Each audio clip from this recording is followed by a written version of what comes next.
साहब जय Hind. Brigadier Sharadendu sir जय हिंद, बहुत बहुत शुक्रिया समय देने के लिए, thank you sir. Jai Hind Rajesh, it is always pleasure to be with you on any show. It is fabulous working with you. Yes. Thank you sir, lots of thanks sir। Sir एक बड़े अहम मुद्दे पर आज मैंने आपको बात करने के लिए बुलाया है।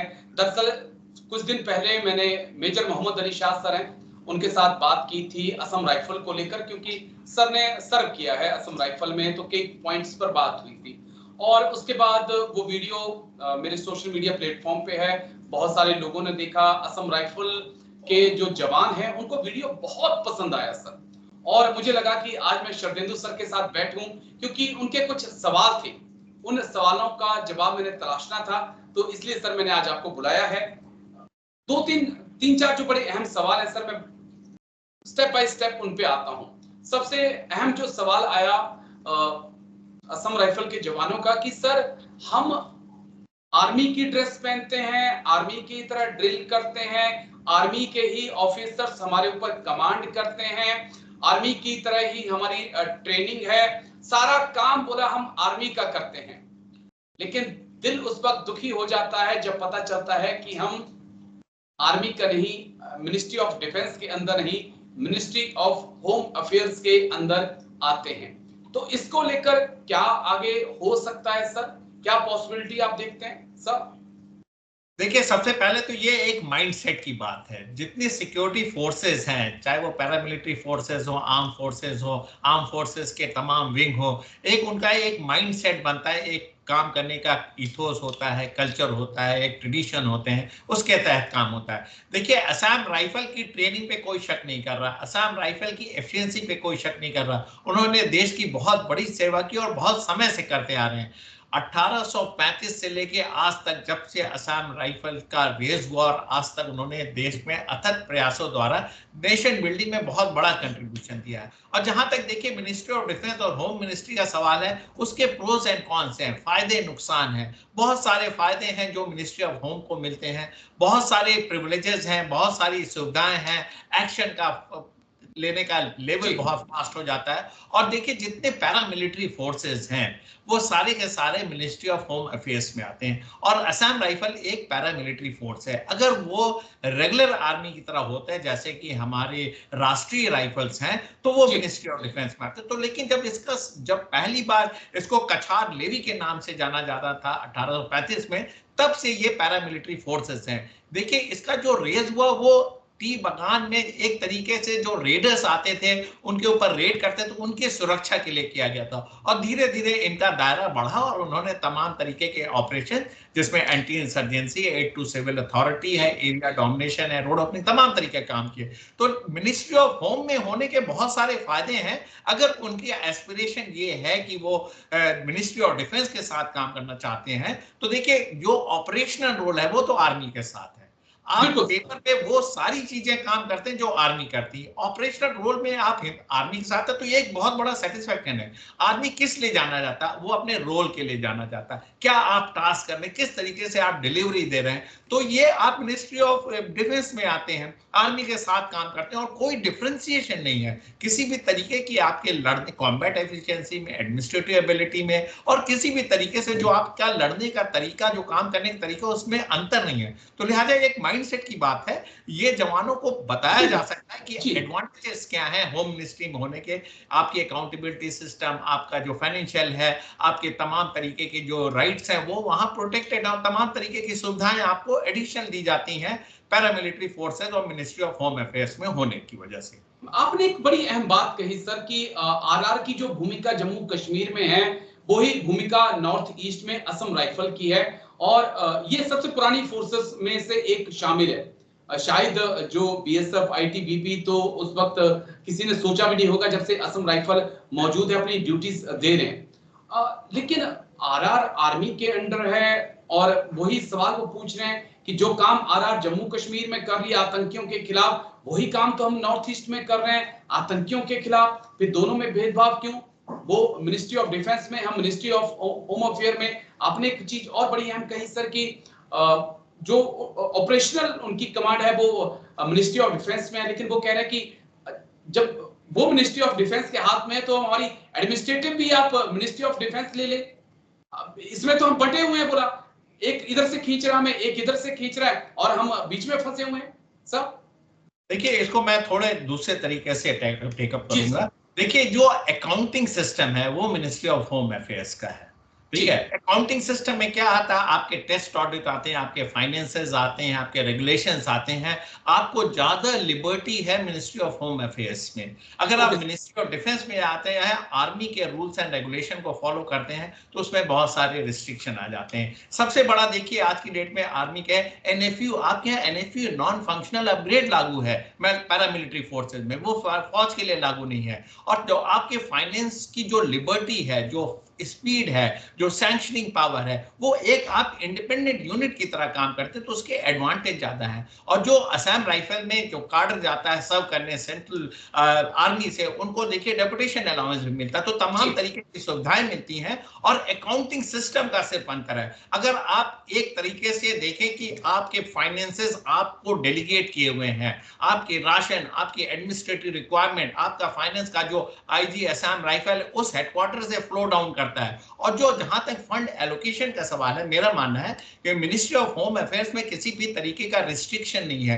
तमाम तरीके की सुविधाएं दी जाती। तो ये एक अकाउंटिंग सिस्टम है, आप इसको इतना बस ध्यान रखें। ऑपरेशनल रोल में कोई अंतर नहीं। आपको क्या एडवांटेज मिल जाएगा मिनिस्ट्री ऑफ डिफेंस में आने से, ये एक बहुत बड़ा क्वेश्चन मार्क है। अगर आप पैरामिलिट्री फोर्सेस के पार्ट हैं, तो आपको मिनिस्ट्री ऑफ होम अफेयर्स में रहना पड़ेगा, क्योंकि ये चीज आईटीबीपी के लिए लागू है, बॉर्डर सिक्योरिटी फोर्सेस के लिए, सीआरपीएफ के लिए, तमाम ऐसी संस्था के लिए। तो सिर्फ आप एक अर्धसैनिक बल है, लिहाजा आप मिनिस्ट्री ऑफ होम अफेयर्स में। लेकिन इसमें मैं बहुत लॉजिक नहीं देखता हूं कि अगर आप मिनिस्ट्री ऑफ डिफेंस में आ जाएंगे तो ऐसे आपको कौन सी एडिशनल सुविधाएं मिल जाएंगी जो आपको अभी नहीं मिल रही हैं। आपके पास तीन ऑप्शन है, सेंट्रल गवर्नमेंट के जो सीजीएचएस स्कीम है उसको फॉलो कर लीजिए, या आप मेडिकल अलाउंस ले लीजिए, या ईसीएचएस का कार्ड। आपके पास ऑप्शन बहुत सारे हैं। तो मेरा मानना है कि असम राइफल वेल ऑफ है मिनिस्ट्री ऑफ होम अफेयर्स में।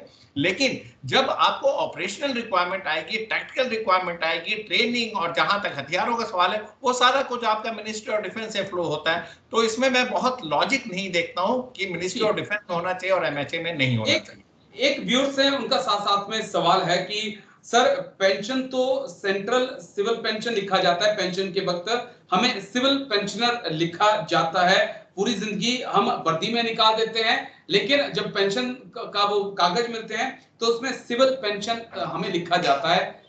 उससे वो बहुत दुखी हैं। एक और है साथ साथ में, वो कह रहे हैं कि हमारा ऑफिसर बेस्ड कैडर नहीं है, कि असम राइफल हमारे ऊपर जो कमांड करने के लिए होते हैं वो आर्मी से ज्यादातर ऑफिसर्स आते हैं। हमारा ऑफिसर्स हैं लेकिन बहुत कम परसेंटेज में है, उसे आप कैसे देखते हैं सर? देखिए, जो आपका लास्ट पॉइंट है वो मैं उसको पहले हैंडल करूंगा।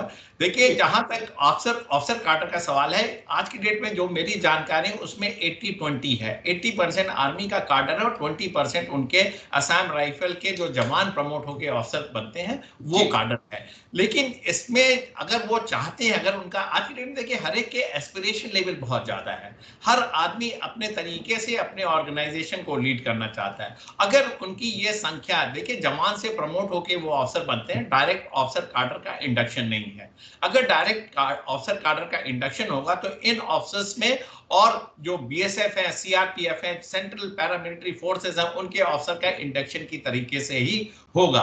लेकिन सबसे अच्छी बात है कि हम देखिए सन ऑफ सॉइल, और जो वहां की जो रिक्रूट है, जवान है, उनको प्रमोशन की सुविधा देना चाहते हैं, और ये 20% काफी बड़ा नंबर होता है। तो उनको एक प्रमोशन का एवेन्यू है। देखिए, बहुत काबिल लड़के आते हैं असम राइफल में। अभी आपने रिसेंटली देखा होगा 5 जवान जो मणिपुर के थे उनको ऑफिसर कार्डर दिया गया, तो ये एक तरीके का उनके लिए बहुत बड़ा मोटिवेशन फैक्टर होता है। अगर आप अपना सेपरेट कार्डर रखेंगे तो मेरा मानना है कि आपके एस्पिरेशन लेवल जरूर मीट आउट होंगे। आपको वो ट्रेनिंग, वो सुविधाएं जो आर्मी ऑफिसर दे रहे हैं, शायद वो उस लेवल पे ना आ पाए, फिर आपका फेट भी वही होगा। जो मेरा कहने का मतलब, जो ट्रेनिंग का है वो बीएसएफ और सीआरपीएफ के लेवल का होगा। आप फौज के अफसरों के साथ रहते हैं तो उनकी तरह सोचते हैं, उनकी तरह ट्रेनिंग करते हैं, उनकी तरह एक्शन करते हैं, उनकी तरह इम्पार्शियल एक्शन होता है। रिसेंटली देखिए मणिपुर में तमाम तरीके के एलिगेशन लगे असम राइफल के, लेकिन सिर्फ आर्मी के ऑफिसर्स लीड कर रहे थे, तो ये सारे जो एलिगेशन थे वो प्रूव नहीं हो पाए, वो गलत साबित हुए। और इस तरीके के जब हम without any caste colour creed religion की बात करते हैं तो वो हिंदुस्तान की आर्मी और हिंदुस्तान के आर्मी के ऑफिसर इस चीज को बहुत बखूबी समझते हैं और एक तरीके का इथोस उन्होंने असम राइफल में दिया। लेकिन उनका मानना है कि अगर उनके एस्पिरेशन लेवल को मीट करना है तो इस 20% को बढ़ाया जा सकता है, इसको परसेंटेज में ना करके कैलिबर और कॉम्पिटेंस में कन्वर्ट करें। अगर कोई जवान कॉम्पिटेंट है तो उसको प्रमोशन दिया जाए। 13 साल की सर्विस को आप रिड्यूस करके 10 साल कर सकते हैं या 7 साल कर सकते हैं। जैसे यंग सोल्जर अगर उसमें पोटेंशियल है तो वो ऑफिसर काडर बने, और जो एक रिस्ट्रिक्शन लगा रखा है कि वो कमांडेंट तक ही प्रमोट हो सकते हैं, इसको भी हटाने की कोशिश की जा सकती है। वो डीआईजी या आईजी जिस लेवल पे वो प्रमोशन चाहते हैं या हो सकते हैं उनकी काबिलियत के हिसाब से उनको प्रमोट किया जाए। तो कुछ सुधार की जरूरत है। देखिए, समय के साथ साथ बदलाव जरूरी है, चाहे वो असम राइफल है, इंडियन आर्मी या कोई ऑर्गेनाइजेशन हो। थोड़े समय पे वो स्केल हो जाता है, उसमें आपको एक वाइब्रेशन लाना है, लोगों के एस्पिरेशन लेवल को मीट करना है विदाउट कॉम्प्रोमाइजिंग योर स्टैंडर्ड। अगर आपका स्टैंडर्ड कॉम्प्रोमाइज नहीं होता तो इस सीमा को बदलें और उनको ज्यादा एवेन्यूज प्रोवाइड करें। जहां तक उनके देखिए सिविल पेंशनर का सवाल है, उसको भी मॉडिफाई किया जा सकता है, टर्मिनोलॉजी देने की सवाल है। आप उनको अर्धसैनिक बल पेंशन स्कीम बोल सकते हैं या defence security forces pension scheme बोल सकते हैं। इस तरीके के देखिए कॉस्मेटिक बदलाव हैं, इससे एक्चुअल तो पेंशन पे फर्क नहीं पड़ेगा लेकिन उनका ईगो सेटिस्फाई होगा। वो एक तरीके से सिक्योरिटी फोर्सेस पेंशनर प्लान बना दीजिए उनके लिए, तो वो भी सिक्योरिटी फोर्स में आ जाते हैं। तो ये सिमेंटिक्स है, किया जा सकता है। तो मैं उनकी दोनों डिमांडों से सहमत हूं, किया जा सकता है, इंप्लीमेंट किया जा सकता है। ये माइंडसेट की बात है, इससे कोई मटेरियल डिफरेंस नहीं होगा। हमें क्या चाहिए? हमें कॉम्पिटेंट ऑफिसर चाहिए, चाहे वो असम राइफल से आए चाहे वो आर्मी से आए। अगर असम राइफल में वो कॉम्पिटेंस वो कैलिबर है तो जरूर उनको प्रमोट करिए और उसके एस्पिरेशन लेवल को मीट करिए, जिससे वो आने वाले समय में अपनी सिक्योरिटी की जो जिम्मेदारी है उसको पूरी तरीके से डिस्चार्ज कर सके। एक पॉइंट और बड़ा अहम आ रहा है, क्योंकि एक जो व्यूअर्स हैं वो बोल रहे हैं कि सर ये कैसी फोर्सेस है जिसके अंदर एससी प्रमोशन में एससी एसटी के हिसाब से प्रमोशन होता है असम राइफल में। बोला यहाँ पर ये नहीं देखा जाता है आपके अंदर क्या कैलिबर है, आप क्या डिलीवर कर रहे हो। यहाँ एससी एसटी देखा जाता है प्रमोशन के लिए। सर तो इन चीजों में तो सुधार करना होगा ना। जी हाँ, देखिए, जब आप आर्मी के लेवल पे बात करते हैं तो आपको जो आर्मी में जो इथोस है उसको इम्बाइब करना पड़ेगा। एक तरफ आप मिनिस्ट्री ऑफ होम अफेयर्स के सारे एडवांटेज लेना चाहते हैं और दूसरी तरफ फिर बोलते हैं कि हमें मिनिस्ट्री ऑफ डिफेंस में आना है। अगर आप मिनिस्ट्री ऑफ डिफेंस में आते हैं तो उसमें किसी भी तरीके का रिजर्वेशन नहीं होता। उसमें बटालियन कास्ट वाइज कुछ बटालियन है, उसका फिक्स परसेंटेज है, उसके तहत होता है। तो आपको इन सारी चीजों को ध्यान में रखना होगा।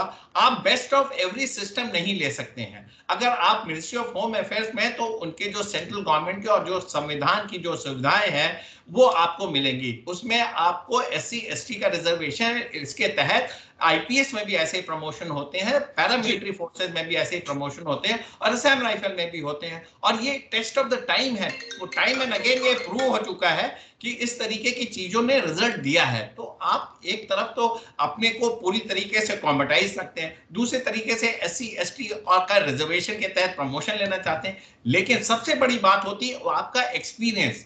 जो भी प्रमोट हो रहा है उसने ग्राउंड पे सर्विस की है। प्रमोशन के समय जरूर इस तरीके का डिसजेंटलमेंट हो सकता है कि जूनियर सीनियर बन गया, सीनियर जूनियर हो गया, लेकिन इन सारी सुविधाओं को मेरा मानना है अगर क्रीमी लेयर को फुल्ली इंप्लीमेंट करते तो वो भी खत्म हो जाएगा। अगर आप सिर्फ इंडक्शन में उसको आप रिजर्वेशन देते हैं और प्रमोशन में ये चीजें नहीं लागू करते हैं और ये सिर्फ डिफेंस फोर्सेज या सिक्योरिटी फोर्सेज के लिए लागू हो तो ये प्रोविजन खत्म हो सकता है। तो एक इंडियन आर्मी या कोई भी सिक्योरिटी फोर्स, असम राइफल कोई ले लीजिए, सीनियरिटी बेस्ड है। हमारा हायरार्की सिस्टम नहीं तो नायक हवलदार की नहीं सुनेगा, हवलदार नायब सूबेदार की नहीं सुनेगा। तो अगर आप इस हायरार्की को, इस सर्विस प्रोफाइल को मेंटेन रखते हैं तो आप प्रमोशन में इस तरीके के रिजर्वेशन को रिकंसीडर कर सकते हैं। उनका मानना बिल्कुल सही है, लेकिन जब तक रूल अमेंड नहीं होते, देखिए आज की डेट में असम राइफल अपने असम राइफल के जो नियम है उसके तहत चल रहा है, तो उसके जो प्रोविजन है उसका समय आ रखा रिव्यू करने के लिए। पॉइंट जेन्युइन है, प्रमोशन में इस तरीके की अगर स्पेशल प्रिविलेजेस मिलता है तो एक तरीके का डिससेटिस्फैक्शन हो सकता है, इसको रिव्यू करने की जरूरत है। मैं आपके इस पॉइंट को पूरी तरीके से करता हूं। बिल्कुल सर। एक पॉइंट और बड़ा अहम जो आ रहा है कि असम राइफल की 2 बटालियन को जम्मू कश्मीर में तैनात किया गया है। असम राइफल ने बहुत अच्छा काम किया नॉर्थ ईस्ट में। आज जो मिलिटेंसी है उस पर अगर कंट्रोल हो पाया है तो इसका बहुत सारा क्रेडिट असम राइफल को जाता है। नॉर्थ ईस्ट में के बाद जम्मू कश्मीर में आप असम राइफल की भूमिका को कैसे देखते हैं सर? क्योंकि भौगोलिक परिस्थितियां बहुत अलग हैं, मिलिटेंसी बहुत अलग है, बोलचाल, भाषा सब कुछ चेंज है। कैसे देखेंगे सर आप? देखिए, असम राइफल ये पहली बार जेएनके में 2 बटालियन नहीं गई है। जब जी। मैं था जेएनके में उस समय भी असम राइफल की 2 बटालियन वहां ऑपरेट कर रही थी, तो ओके। इनका एक्सपीरियंस है। आप एक जगह पे देखिए, हिंदुस्तान के सिक्योरिटी कंसर्न जहां जहां होंगे, हम सारे सिक्योरिटी फोर्सेस के जितने भी सदस्य लोग हैं उनको वहां जाने के लिए तैयार रहना चाहिए। और 2 बटालियन वहां पे इसलिए डिप्लॉय हैं क्योंकि उनका एक स्पेसिफिक एक्सपर्टीज है।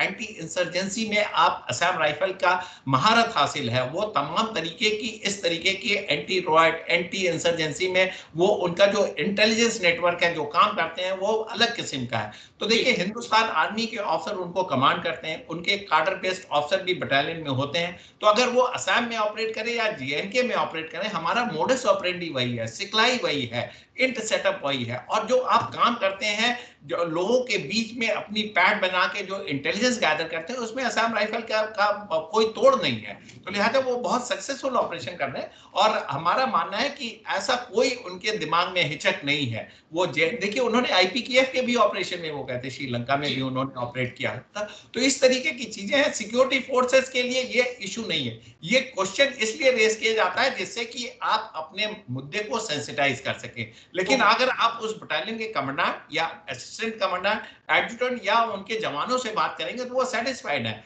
वो बोलेंगे कि आपको इस तरीके का ऑपरेशनल एक्सपीरियंस मिलना चाहिए। तो ये बटालियन देखिए रोटेट करती है। और कई बार मैंने देखा है कि वहां पे उन्होंने इतने सारे रिजल्ट दिए कि बटालियन को कई सारे उनको साइटेशन, रिवार्ड वगैरह मिले हैं। तो एक अच्छा काम कर रहे हैं और ये प्रथा जारी रहनी चाहिए। आप असम राइफल है, इसका मतलब ये नहीं कि आप जेएनके में ऑपरेट नहीं करेंगे। सिक्योरिटी की रिक्वायरमेंट कहीं भी दुनिया में आएगी, अगर आपको एक बटालियन को डिप्लॉय किया जाता है तो आप सारे सिक्योरिटी फोर्सेस का इथोस है कि वहां खुशी खुशी जाके वो रिजल्ट। मैं 2-3 कड़वे सवाल आपसे पूछने जा रहा हूं। अब असम राइफल का जो जवान है वो अपने आप को सैनिक समझे या पुलिस का जो कांस्टेबल है वो समझे? मैं ये इसलिए पूछ रहा हूं क्योंकि एक जो जवान है वो कह रहे हैं सर, बहादुरी में हमें सेना मेडल मिला करता था, आज हमसे सेना मेडल भी छीन लिया गया। देखिए, ऐसा है कि ये असम राइफल के जितने अवार्ड है वो पीस टाइम के अवार्ड मिलते हैं। अशोक चक्र मिला है, कीर्ति चक्र मिला हुआ, अगर आप उनकी लिस्ट देखेंगे तो तमाम तरीके के अवार्ड्स उनको मिले हुए। तो ये सोल्जर ही है। मैं उनमें बिल्कुल किसी भी तरीके का डिफरेंशिएशन नहीं करता हूं। आप किसी भी तरीके से अपने को पुलिस ना समझे, ये पुलिस ऑर्गेनाइजेशन नहीं है। पहली चीज तो नाम ही है अर्धसैनिक बल, नंबर 1। लेकिन अर्धसैनिक बल से भी आपका दर्जा कहीं ज्यादा है। आप एक सोल्जर हैं।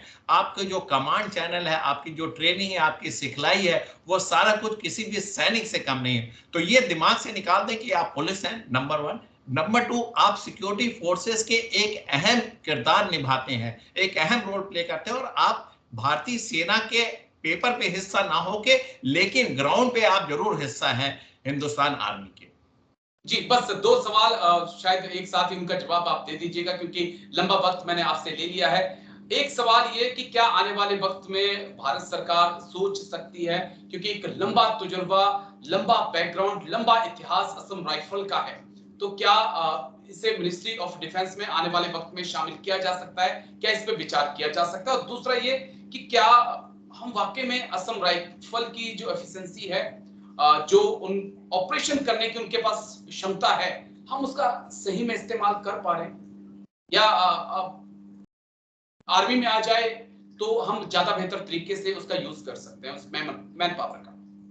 देखिए, सबसे पहले तो मैं इनको ये बता दूं कि असम राइफल का मिनिस्ट्री ऑफ डिफेंस में इसलिए आना अभी फॉर द टाइमिंग नहीं संभव दिखता है क्योंकि एक तरीके से हम एक कैपिंग करते हैं हिंदुस्तान आर्मी का। अगर क्वांटिफाई करते हैं, 13 से 14 लाख की आर्मी है। अगर उसमें 65-70 हजार या इतने लोगों को और ऐड करने जाएगा, तो एक तरीके से हमारे संख्या में इजाफा होता है। और तमाम तरीके के वर्ड में जब हम एक पीस की बात करते हैं, कॉस्ट कटिंग की बात करते हैं, सिक्योरिटी फोर्सेस को मिनिमम यूज करने की बात करते हैं, तो उसमें इजाफा हम नहीं दिखा सकते। और साथ में आपके पड़ोसी मुल्कों को एक इंसेंटिव मिलता है फर्दर रिक्रूटमेंट करने का और तमाम तरीके के हथियारों को लेने का। जब आप एक मैट्रिक्स बनाते हैं, हिंदुस्तान आर्मी की संख्या क्या है, एयरफोर्स नेवी की संख्या क्या है, उसी मैट्रिक्स पे पाकिस्तान या चाइना अपने तमाम तरीके की प्लानिंग करता है। अगर उसमें 1 लाख का इजाफा अज़ाम राइफल का होगा तो उनकी तरफ से तमाम तरीके की ऐसी अनेक रिक्रूटमेंट प्रोसेस को बढ़ाया जाएगा, वॉर वेजिंग मटेरियल को बढ़ाया जाएगा, जिससे वो हिंदुस्तान आर्मी को चेक कर सकें। तो लिहाजा हम इस रैट रेस में नहीं पढ़ना चाहते हैं। और हिंदुस्तान की आर्मी में टाइम टू टाइम हमने कॉस्ट कटिंग की है, मैन पावर कटिंग की है, और हमने जो टीथ है उसको बढ़ा के टेल को कट करने की कोशिश की है। तो मेरा मानना है कि डिफरेंट ऑर्गेनाइजेशन को अगर हम डिफरेंट पहलू में और डिफरेंट तरीके से यूज करते हैं और एरिया स्पेसिफिक यूज करते हैं, तो इससे बहुत ज्यादा हमें फायदा मिलता है। एक आपका इंटेलिजेंस नेटवर्क स्ट्रांग हो जाता है, आप उस जमीन की बनावट को अच्छे से जानते हैं, एक ऑपरेशनल एफिशिएंसी आपकी बढ़ती है, और साथ में जो ईज ऑफ ऑपरेशन है विद मिनिमम एफर्ट वो आप लागू कर पाते हैं। तो अगर मिनिस्ट्री ऑफ डिफेंस में ऐड करते हैं तो संख्या बढ़ती हुई दिख रही है। मिनिस्ट्री ऑफ होम अफेयर आपके इंटरनल सिक्योरिटी का मामला को हैंडल करते हैं, लिहाजा उनका उसमें बने रहना और एक फोर्स तरीके से पीसफुल प्रोजेक्शन करना इंडियन आर्मी का, वो एक मकसद होता है। ये मेरा और सबसे अच्छी बात भी है कि जहां तक मेरा नॉलेज है कि एक लंबी सर्विस आप असम राइफल में कर सकते हैं। ऐसे काफी लोग हैं जो 55-60 ईयर्स तक शायद जॉब कर सकते हैं। इंडियन आर्मी का की तरफ अगर आप देख रहे हैं, उसकी तरफ बनना चाहते हैं, तो फिर आज अग्निवीर का भी एक कंसेप्ट है, तो वो फिर उनको और टेंशन दे सकता है, क्योंकि बहुत सारे लोग हैं जो अब सीएपीएफ में जाना ज्यादा पसंद कर रहे हैं ताकि एक लाइफ भर की जॉब की गारंटी बनी रहे। तो लेकिन शुक्रिया सर आपका, आप आए और बहुत बारीकी से आपने समझाया। आई होप मेरे दर्शकों को ये वीडियो बहुत पसंद आएगा। थैंक यू सर, जय Hind. Thank you sir. Thank you Rajesh, it is always pleasure working with you. Thank you sir. जय हिंद सर। जय